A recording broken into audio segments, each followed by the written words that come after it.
ओना तो भक्ति भजन में पूरा दुनिया रमल अछि। 144 साल बाद महाकुंभ के महोत्सव पूरा दुनिया मना रहा है।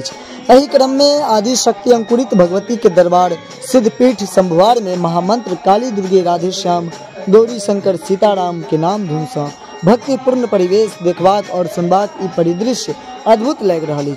ओना तो आश्विन मासक दुर्गा पूजा और महाशिवरात्रि चतुर्दशी आदि महापर्व पर विशेष भव्य मेला के आयोजन होइत अछि। मुदा 12 मास 36 दिन श्रद्धालु भक्तजन सब माँ के दरबार में पूजा लेल आबैत छथि और आशीर्वाद प्राप्त करैत छथि। अहूँ सब निश्चित रूप से और सुनै छी काली दुर्गे राधे श्याम गौरी शंकर सीताराम की महाधुन।